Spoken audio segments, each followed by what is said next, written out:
You may have heard of Osman warnings before. This is a threat to life warning given by police if they have intelligence that your life is at threat. Obviously, part of the police's role is to protect life, and so this makes sense.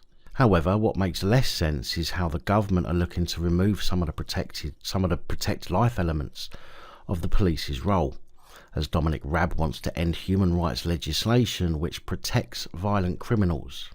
But don't worry about that, law-abiding citizens. This is all being done in your name.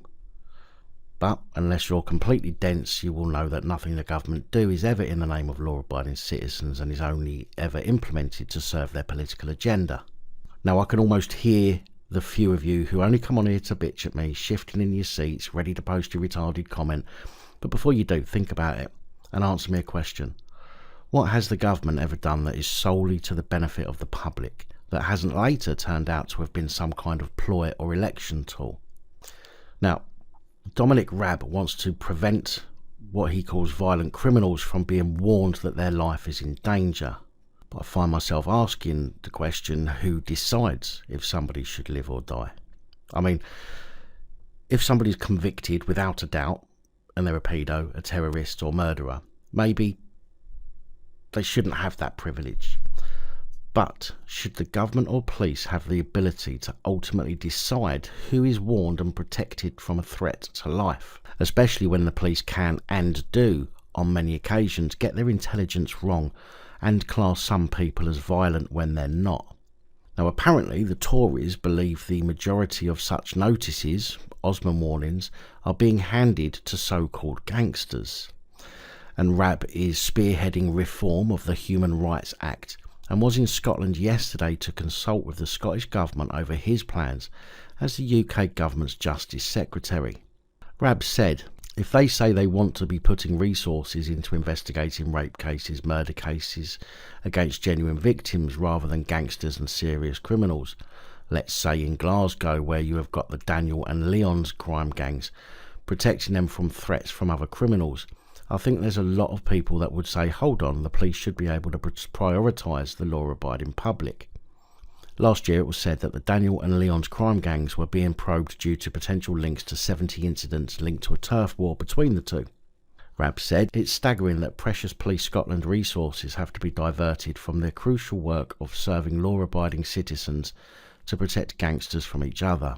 I think you'll find the Scottish citizens that watch this channel would believe Police Scotland to be the gangsters.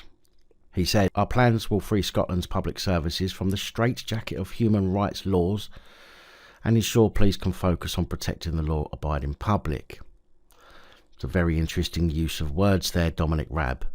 Free Scotland's public services from the straitjacket of human rights laws.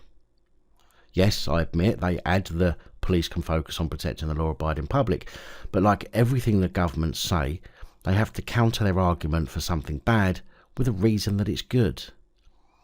But is it a good idea? I fully understand that some people out there are responsible for violent crimes and these people need dealing with, but they need dealing with lawfully and not simply allowed to be murdered. We already know the UK government is looking to amend the human rights laws, rights that we have become accustomed to over the years and rights that I think we can all agree we should be entitled to. But with our own government looking to sanction the murder of people by simply ignoring threats to life instead of doing their job and taking these people off the streets, makes them complicit in violent crimes themselves. Is it okay for the government to commit crimes against its people under the guise of freeing up the police's time and efforts? That's like saying a higher percentage of rape allegations are untrue or unfounded, and so we're not going to bother investigating any of them. Now, I'm not saying that the high percentage of rapes are untrue or unfounded, by the way. That's simply an example of how ridiculous this is. We've seen over the years how people have been mistaken for violent criminals due to wrong police reports, malicious police reports, cover-ups by police to protect them from their actions by falsifying reports after an incident. Everyone in this world has the right to life and protection. They also have the right to a fair trial. Once someone is convicted of a crime or crimes, then they are dealt with. But to simply amend the human rights laws to allow police to turn a blind eye to threats to life is a very dangerous road to go down, in my opinion. Now, of course, this is yet another controversial subject, and I'd love to hear your opinions in the comments.